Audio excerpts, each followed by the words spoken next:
अस्सलाम वालेकुम, this is Usama और आप देख रहे हैं उसामा टॉक। जैसे कि आप सबको पता है कि फीफा वर्ल्ड कप अब सेमीफाइनल के मराहिल में दाखिल हो चुका है। तो फीफा वर्ल्ड कप ये वर्ल्ड कप बहुत ज़बरदस्त वर्ल्ड कप हुआ है। जैसे कि मैं हर वीडियो में मेंशन करता आ रहा हूँ कि इस वर्ल्ड कप के अराउंड हाइप भी बहुत थी, तो मीडिया कवरेज भी बहुत मिल रही थी फॉर नेगेटिव रीजन। लेकिन जब ये वर्ल्ड कप जब से स्टार्ट हुआ है नेगेटिव रीजन कुछ छुप सी गई हैं, क्योंकि ये वर्ल्ड कप इतना ज़बरदस्त हुआ है। इसमें डार्क हॉर्सेज ने, इसमें अंडरडॉग्स ने इतना परफॉर्म किया है और जो बड़ी टीम्स हैं वो भी बहुत अच्छा खेली हैं, लेकिन अपसेट्स भी बहुत हुए हैं। तो जहां पर अपसेट्स होते हैं स्पोर्ट्स में, उसको खुद ब खुद ही हाइप मिल जाती होती है। तो इस वर्ल्ड कप में अपसेट्स भी बहुत हुए हैं और डार्क हॉर्सेस ने भी बहुत अच्छे परफॉर्म किए, इस वजह से बहुत हाइप मिली है। और ये वर्ल्ड कप तकरीबन सबसे कामयाब और सबसे मोस्ट व्यूड वर्ल्ड कप मुझे बनता हुआ नजर आ रहा है। खैर ये जो स्टैटिस्टिक्स हैं ये तो जब सामने आएंगे तब पता चलेगा, बट अभी तक ये वर्ल्ड कप और फुटबॉल फैन बहुत जबरदस्त रहा है। कुछ क्रिकेट फैंस जो हैं, जो सीजनल फैंस फुटबॉल के होते हैं, उनकी तरफ से मुझे ये कमेंट्स भी देखने को मिले हैं कि ये वर्ल्ड कप फिक्स्ड है। तो नहीं जनाब, फुटबॉल फिक्स नहीं होती। इतनी बड़ी स्पोर्ट है, इसमें फिक्सिंग का सवाल ही पैदा नहीं होता, क्योंकि ग्लोबल स्पोर्ट है। हर कोई अपना हार्ट आउट खेलता है और अपनी पूरी मेहनत करता है। कोई भी नेशन, कोई भी प्लेयर ये नहीं चाहेगा कि अपने कैरियर में किसी भी मकाम पर अपनी नेशन को नुकसान पहुंचाए, क्योंकि यहाँ पर क्वालिफाई करना ही बहुत बड़ी बात होती है। क्रिकेट में भी पाकिस्तान फिक्सिंग कुछ ज्यादा ही करते हैं। क्रिकेट में भी फिक्सिंग हो तो स्पॉट फिक्सिंग जरूर हो सकती है, एक आध बॉल, एक आध कोई डिसीजन, इस तरह का काम कुछ जरूर हो सकता है, लेकिन पूरा पूरा मैच फिक्स हो ऐसा क्रिकेट में भी नहीं होता। कोई इस तरह के स्क्रिप्ट लिख ही नहीं सकता और एग्जीक्यूट कैसे हो सकते हैं कि फुल टॉस बॉल जाएगी और उस बॉल पे छक्का मिलेगा। तो पाकिस्तान को कोई कॉन्स्पिरेसी थ्योरीज बनाने का वैसे ही पाकिस्तानियों को ज्यादा शौक है। तो चलें, ये तो हो गई इधर उधर की बातें। हमारा मेन फोकस है क्वार्टर फाइनल्स की बात करते हैं। जो क्वार्टर फाइनल्स हुए क्या ही जबरदस्त और स्पाइसी किस्म के फिक्सचर्स थे और कितना ही उनका मजा आया है। सबसे पहले तो क्वार्टर फाइनल स्टार्ट हुए, सबसे पहले बात करते हैं ब्राजील और क्रोएशिया के मैच की। जो ब्राजील सबसे टैलेंटेड और मोस्ट बैलेंस टीम थी इस टूर्नामेंट की, उसको क्रोएशिया ने बाहर कर दिया। 90 मिनट्स तक उनका मैच 0-0 से ड्रा रहा और एक्स्ट्रा टाइम में जाकर ब्राजील ने गोल किया और फिर एक डिफेंसिव एरर की वजह से क्रोएशिया ने भी गोल कर लिया और वो मैच पेनल्टी पे चला गया। और जो फुटबॉल को फॉलो करते हैं उन्हें पता है कि क्रोएशिया पेनल्टीज पर नहीं हारती होती। क्रोएशिया दुनिया की तीसरे नंबर पर टीम है जो सबसे ज्यादा पेनल्टी शूटआउट जीत चुकी है, और उसमें एक नाम अर्जेंटीना का भी है। अर्जेंटीना सेकंड नंबर पर है जो कि मोस्ट पेनल्टी शूटआउट्स जीत चुकी है। तो क्रोएशिया को पेनल्टीज में हराना इंतहाई मुश्किल है। एक तो पेनल्टीज वो बहुत अच्छी लेते हैं और दूसरी बात यह है कि उनका गोलकीपर भी इस लेवल का है कि वो पेनल्टीज रोक सकता है। तो क्रोएशिया ने जब पेनल्टीज पे मैच आ गया था तो ज्यादा चांसेस खुद ब खुद ही क्रोएशिया के क्रिएट हो गए थे। क्रोएशिया ने अपसेट कर दिया। They deprived us of a super clasico, जो कि ब्राजील और अर्जेंटीना का मैच होता है, जिसको फीफा खुद भी अपने ऑफिशियल पेज पर, ऑफिशियल ब्लॉग पर हाइप कर रहा था सेमीफाइनल के लिए। और मोस्ट एक्सपेक्टेड नजर भी यही आ रहा था कि चले हो सकता है अर्जेंटीना तो हार जाए, लेकिन ब्राजील के हारने की उम्मीद बहुत कम लोगों की थी। तो ब्राजील को क्रोएशिया ने बाहर कर दिया और इस तरह सबसे पहले सेमीफाइनल में क्रोएशिया जा बैठी। और उसी दिन ही सेकंड क्वार्टर फाइनल फिर अर्जेंटीना का था। अब जो फैन है, जो इस बात को समझते हैं और जिन्होंने ये दो मैच देखे हैं, एक फुटबॉल फैन के लिए ये दो मैच बैक टू बैक देखना बहुत ज्यादा हेल्थ थ्रेटनिंग था। आपको दिल के दौरा भी पड़ सकता था। इस किस्म के ये मैच थे, बहुत ही जबरदस्त मैच हुए हैं। पहले सबसे पहले मेसी की एक जबरदस्त out of the world assist जाती है जो पूरी दुनिया को हिला देती है, पूरे ट्विटर को हिला देती है। बड़े बड़े लेजेंड्स इस बात पर कमेंट कर रहे थे कि मेसी ने ये पास क्रिएट किस तरह से किया है, कितना जबरदस्त पास क्रिएट किया, जो वे था ही नहीं, जो था ही नहीं वहां पर मेसी ने क्रिएट करके गोल करवा दिया। उसके बाद एक पेनल्टी मिलती है और मेसी गोल कर लेता है, 2-0 हो जाता है। वहां पर उम्मीद थी। अब जब इस मौके पे मैच आया तो मैं कैलेंडर देखने लग गया कि किस दिन मैच है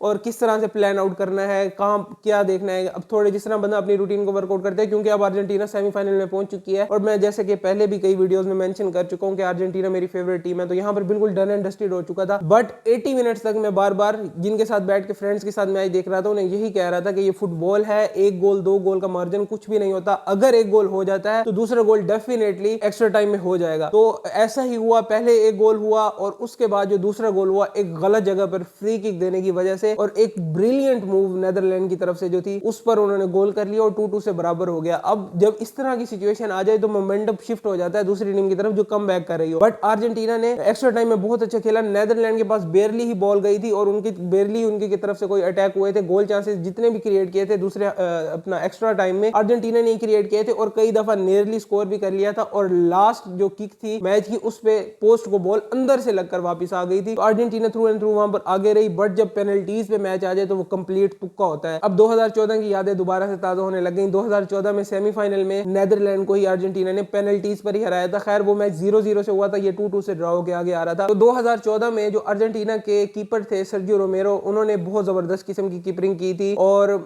उनकी पेनल्टीज नेदरलैंड की रोकते गए थे और अर्जेंटीना ने कोई भी पेनल्टी मिस नहीं की थी। तो इस बार भी कुछ उसी तरह का रिपीट हुआ। मेसी एज यूजुअल अर्जेंटीना की तरफ से पहली किक ली और उधर से जो एमी मार्टिनेज है, मेसी का मुझे तो लगता है उससे बड़ा फैन ही कोई नहीं होगा, क्योंकि मैच के बाद उसने बयान यही दिया था कि मेसी के लिए मैं मरने को भी तैयार हूं और मेरी जो भी परफॉर्मेंसेस होती हैं मेसी के लिए ही होती हैं। तो वो मैच भी एमी मार्टिनेज ने पहली 2 पेनल्टीज करके तकरीबन अर्जेंटीना की जीत को यकीनी बना दिया था, बट फिर भी अर्जेंटीना की भी एक आध पेनल्टी मिस हुई और 5th पेनल्टी तक वो मैच गया। और 5th पेनल्टी तक जाने का मतलब होता है कि वहां पर थोड़े से आप लड़खड़ाए और वहां पर सडन डेथ शुरू हो जाती है। सडन डेथ ये होती है कि हर पेनल्टी पे फैसला होना होता है कि अगर आपने स्कोर कर ली और अगली टीम ने मिस कर दी तो वहीं पे मैच खत्म हो जाता है। तो सडन डेथ में तो बिल्कुल कोई चांस ही नहीं होता आपके पास मिस करने का, उससे पहले मैच खत्म हो जाए तो बेहतर था। वहां पर जाके थोड़ा सांस में सांस आया, मैं तो सही तरह से सेलिब्रेट भी नहीं कर सका क्योंकि जो हालत हो चुकी थी इतने नेल बाइटिंग 2 मैचेस देखने के बाद और खास तौर पे अपनी टीम का मैच देखने के बाद सही तरह से सेलिब्रेट भी नहीं कर पाया। खैर जो मैच जैसा हाइप था वो वहीं पे जाकर ही खत्म हुआ और इस मैच का मजा आ गया। उसके बाद बाकी रह गए 2 क्वार्टर फाइनल, जिनमें सबसे बड़ा मैच इंग्लैंड वर्सेस फ्रांस का था और एक पुर्तगाल वर्सेस मोरक्को का था। अब पहला मैच मोरक्को वर्सेस पुर्तगाल का था, उसमें भी ज्यादातर चांसेस यही थे कि पुर्तगाल जिस तरह से स्विट्जरलैंड को क्रश करके आई थी, मोरक्को को क्रश ना करे क्योंकि मोरक्को का डिफेंस बहुत अच्छा था, तो हरा तो जरूर देगी। तो मोरक्को और पुर्तगाल का जब मैच शुरू हुआ, मोरक्को ने दोबारा से एक अच्छी फुटबॉल खेलना शुरू कर दी और इतने चांसेस क्रिएट कर रहे थे कि पुर्तगाल उस किस्म के चांसेस क्रिएट नहीं कर रहे थे। रोनाल्डो इस मैच में भी बेंच पे थे, एक कॉन्फिडेंस बन गया था ना उनका कि रोनाल्डो के बगैर हम ज्यादा फास्ट खेल पा रहे हैं, रोनाल्डो हमारी गेम को स्लो कर रहा है। तो वहां पर जैसे ही मैच शुरू हुआ मोरक्को ने धावा बोल दिया, इतने अटैक कर रहे थे, फिर एक अच्छे क्रॉस पर और एक इंतहाई जबरदस्त हेडर पर जो गोल हुआ, मोरक्को लीड करने लगी। उसके बाद रोनाल्डो को 50 मिनट्स में भेज तो दिया गया लेकिन रोनाल्डो को कोई इंपैक्ट नजर नहीं आया। मैंने जो खुद एनालाइज किया, मैंने किसी वेबसाइट पे स्टैटिस्टिक्स नहीं देखी, अगर किसी को कंफर्म हो तो कमेंट में मुझे जरूर बता दीजिएगा कि रोनाल्डो के तकरीबन पूरे इस जो एक्स्ट्रा टाइम मिला के तकरीबन सिर्फ 3 टचेस थे पूरे मैच में। तो बात यह है कि रोनाल्डो कोई खास परफॉर्म नहीं कर पाए, उनका आखिरी वर्ल्ड कप था। एज फैक्टर होता है, जितना भी बड़ा प्लेयर हो एज आगे उसे पकड़ ही लेती है। जब इस एज में प्लेयर आ जाए तो आपको इस किस्म की चीजें होती नजर आती हैं। तो मोरक्को ने अपसेट कर दिया और पुर्तगाल वर्ल्ड कप से बाहर हो गई। जो एक ड्रीम देख रहे थे पूरी दुनिया के फैंस के, Messi versus Ronaldo world cup final देखने को मिलेगा, जो भी जीतेगा हमें उससे फर्क नहीं पड़ता, लेकिन ये फाइनल जरूर होना चाहिए। ये जो हमारी greatest of all time debate है उसको सेटल कर देगा। तो वैसे तो वो पहले से सेटल है, Messi is greatest of all time, but जो एक बहस हो रही थी और एक ख्वाब देखा जा रहा था वो मोरक्को ने तोड़ दिया। मोरक्को पहली अफ्रीकन टीम बन गई सेमीफाइनल खेलने वाली। टॉप 4 में वर्ल्ड कप के जाना बहुत बड़ी बात है। फुटबॉल का वर्ल्ड कप वो स्पोर्ट है जो 200 टीमें क्वालिफाई करने के लिए शुरू होती हैं, एंड में आगे 32 बचती हैं। उन 32 में से भी टॉप 4 पे आना यूरोपियन साउथ अमेरिकन टीम्स के आगे एक बहुत बड़ी बात है। तो मोरक्को वहां से आगे चली गई। उसके बाद जो सबसे बड़ा और सबसे हाइप्ड मैच था इंग्लैंड वर्सेस फ्रांस का, वो शुरू हुआ और उसमें फ्रांस शुरू में तो बिल्कुल डोमिनेट कर रहा था, बहुत ज्यादा अटैक कर रहा था। इंग्लैंड एज यूजुअल जो बड़े मैचों में डिफेंस पे चला जाता है, इतनी बेहतरीन अटैक होने के बावजूद इंग्लैंड डिफेंस पे चला गया। तो फिर उसके बाद ये हुआ कि फ्रांस ने गोल स्कोर कर लिया। अब फ्रांस ने जब गोल स्कोर कर लिया तो इंग्लैंड को मजबूरन अटैक पे जाना पड़ा और उनकी किस्मत अच्छी थी कि उनको पेनल्टी भी मिल गई और गोल भी कर लिया, मैच बराबर हो गया। बट 78 मिनट में ओलिवियर जिरूड ने दोबारा से गोल स्कोर कर लिया। उसके बाद इंग्लैंड को एक और गोल्डन अपॉर्चुनिटी मिली, इंग्लैंड ने गोल स्कोर करने की, पेनल्टी मिल गई। हैरी केन ने वो पेनल्टी इंग्लिश होप्स के साथ स्काई कर दी। इतने बड़े मैच में एक्सपेक्टेशंस पर अगर आपकी टीम का सबसे बड़ा प्लेयर नहीं उतरेगा तो कौन उतरेगा, और इस वजह से ये मैच एक्स्ट्रा टाइम में भी नहीं जा सका और इंग्लैंड वर्सेस फ्रांस में फ्रांस आगे चली गई और चौथी सेमीफाइनलिस्ट बन गई। तो अब सेमीफाइनल हमारे सेट है। एक मैच होगा मंगल को 11:59 पे स्टार्ट होगा और दूसरा मैच होगा बुध को, वो भी 11:59 पे स्टार्ट होगा। तो पहला मैच होगा क्रोएशिया वर्सेस अर्जेंटीना, जो कि 2018 के ग्रुप स्टेज वर्ल्ड कप का रिपीट है। तो पहले तो क्रोएशिया ने पिछली बार अर्जेंटीना को बहुत क्रश किया था बुरी तरह से, तो उस टाइम अर्जेंटीना की इस तरह की टीम नहीं थी, इस तरह का कोच नहीं था। तो अब देखते हैं क्या होगा, बहुत मजे का मैच होगा। ये भी बिल्कुल नेक टू नेक मैच होने वाला है। अर्जेंटीना के सारे मैच नेक टू नेक हुए हैं। अर्जेंटीना भी पाकिस्तान बनी हुई है, जो टीम है उसी के लेवल पे जाके खेल रही है। उसके अलावा जो दूसरा मैच है फ्रांस वर्सेस मोरक्को, वो थोड़ा वन साइडेड अफेयर जरूर लग रहा है, लेकिन मोरक्को जिस तरह से जायंट किलर बनी हुई है, बेल्जियम को बाहर करके आ रही है, स्पेन को बाहर करके आ रही है, पुर्तगाल को बाहर करके आ रही है, उनको कुछ उसके बारे में नहीं कहा जा सकता। मोरक्को को ये मैच जीतने के लिए अपनी फिनिशिंग और फाइनल थर्ड में वो जो मूव करते हैं उसको जरूर इंप्रूव करना पड़ेगा। मोरक्को बहुत बुरी पर हो जाती है, आगे जाके गोल के सामने